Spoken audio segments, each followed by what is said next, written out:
पंचायत 3 पर्दे पर आ चुकी है और आते ही इस फिल्म ने कमाल धमाल बेमिसाल छाप छोड़ दी है।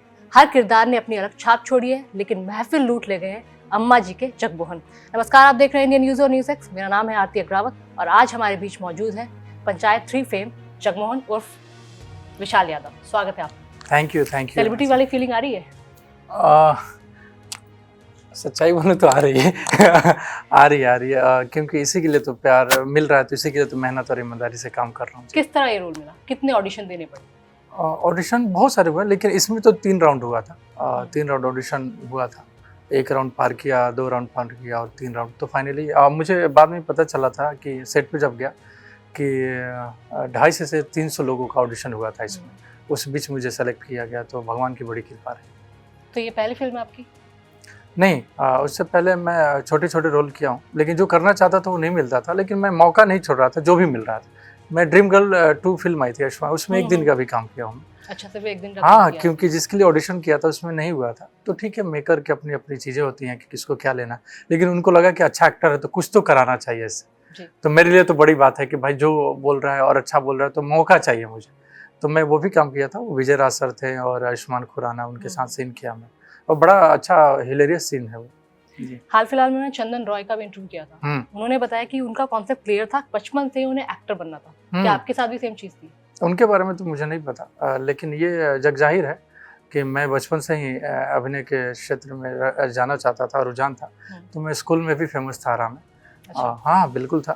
नाटकों में फेमस था, जो भी एनुअल फंक्शन होता है। फिर 7वीं क्लास में जो भी अमेच्योर ग्रुप्स हैं उन नाटक करता था उनके साथ, तो मैं फेमस था आराम में कि ये लड़का जो है नाटक करता है और अभिनय करता है, तो बड़ा पॉपुलर है और अच्छा लगता था उन लोगों को। तो तैयारी मेरी आरा से ही हो गई थी। तो अभिनय की ट्रेनिंग आपने बचपन से लेना शुरू कर दी? जी, 7वीं क्लास में मेरे पहले गुरुजी जो हैं श्री चंद्रभूषण पांडे, आरा के वरिष्ठ रंगकर्मी हैं वो। अच्छा। तो उन्होंने मुझे ट्रेनिंग देना शुरू किया, अभिनय की बारीकियाँ बताना शुरू किया, और तमाम जो हिंदी फिल्मों के जो भी फिल्म थे उस समय, तो उन्होंने रिकमेंड किया और मैं देखना शुरू किया, जानना शुरू किया। तो उनका बड़ा योगदान रहा है।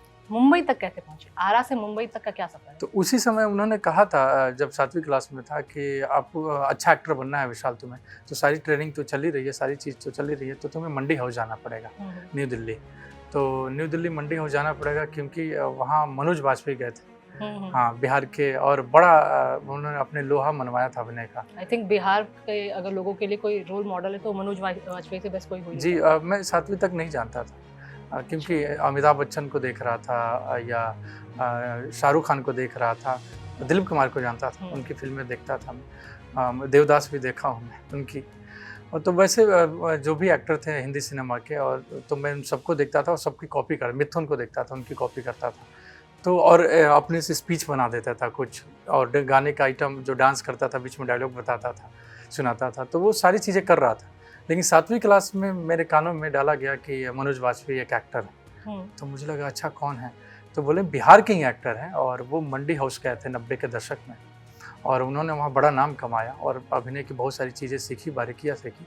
फिर वो मुंबई गए और बड़ा नाम कमाया उन्होंने। तो मैं जाना कि मनोज वाजपेयी सर जो हैं, तो उसी समय बहुत सारे एक्टर, तो लेकिन पहला नाम जो है मनोज वाजपेयी सर का। उसी समय पंकज कपूर, नसीर साहब, ओम पुरी, बलराज साहनी, के मेनन, इरफान खान, इन बड़े जितने एक्टर थे ऐसे, उन लोगों का नाम जो है मेरे कानों में डाला जा रहा था। उम्दा कलाकार है जी। इस फिल्म के रिलीज होते 24 घंटे में आप इंटरनेट पे छा चुके हैं। जी। मीम्स एकदम वायरल हो चुके हैं, जैसे पहले हाँ देख रहे हो ना विनोद, उसके बाद अब ये। तो इस फिल्म का कोई डायलॉग याद आता है जो अपने दर्शकों को बताना चाहेंगे? देखिए, बहुत सारी चीज़ें हैं, सब याद जो आपका हुक डायलॉग हो।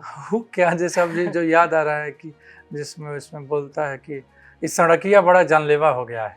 हाँ, 4 दिन पहले, हाँ 4 दिन पहले मास्टर साहब गिर गए थे, भुगने फूट गया था, तो गोर हाथ झाड़ के देख लीजिए, क्योंकि क्या है ना कि टटका दर्द बुझाता नहीं है, जब पुरवैया बहेगा तो बाथा उखाड़ देगा। तो शानदार डायलॉग। हाँ, इसके अलावा आगे के क्या प्रोजेक्ट? बहुत सारे प्रोजेक्ट आने शुरू हो गए हैं, लोगों का नज़रिया चेंज हो गया है मेरे प्रति। जो नहीं जानते थे वो जान रहे हैं, समझ रहे हैं, मेरे साथ काम करना चाह रहे हैं। तो बहुत सारी चीज़ें आ गई हैं मेरे पास, तो मैं डिसाइड करूँगा कि कौन सा प्रोजेक्ट करूँ, कैसे करूँ। अब आप सिलेक्टिव हो जाएंगे या फिर जो प्रोजेक्ट आपके पास आ रहे हैं पहले वो करना चाहते हैं शुरुआती दौर में? नहीं, चॉइस तो हमेशा से, जैसे ऑडिशन में कर रहा था, पहले ही बताया कि जो रोल मुझे चाहिए था उसमें शॉर्ट लिस्टेड हो रहा था, जैसा चाहिए था, फाइनली एक रोल उसमें से ये मिला। तो मैं हमेशा से रहा हूँ कि अच्छा काम करूँ, अच्छे स्क्रिप्ट का हिस्सा रहा हूँ मैं, क्योंकि अभिनय करने का मौका मिलेगा मुझे, क्योंकि मुझे अभिनय से बड़ा प्यार है। तो अच्छी स्क्रिप्ट होगी तो मेरी अभिनय को और आगे ले जाएंगे। बिल्कुल। तो वैसी कोशिश है। परिवार से कितना सपोर्ट मिला है बहुत हमेशा सब- से ही? बहुत बहुत सपोर्ट है, क्योंकि उनके बदौलत ही मैं यहाँ तक पहुँचा और जो आगे पहुँचूँ। बिल्कुल। क्योंकि मैं मानता हूँ कि मेरी जो बैकबोन है ना, मेरी फैमिली है। क्योंकि मैं तो बहुत छोटा हूँ, बड़ा डरा हुआ लड़का हूँ। वो लोग बड़े दिलेर हैं और बड़े सपोर्टिव है, तो उनकी वजह से मैं यहाँ हूँ और चीज़ें कर रहा हूँ। नहीं, आप भी काफ़ी दिलेर हैं। अगर आप लोगों ने पंचायत 3 नहीं देखी है तो जल्दी से जाके देखिए, और पंचायत की अगर पहले या दूसरे सीजन भी नहीं देखे तो लगातार देखिए और इस फिल्म को अपना प्यार लुटाते रहिए। नमस्कार।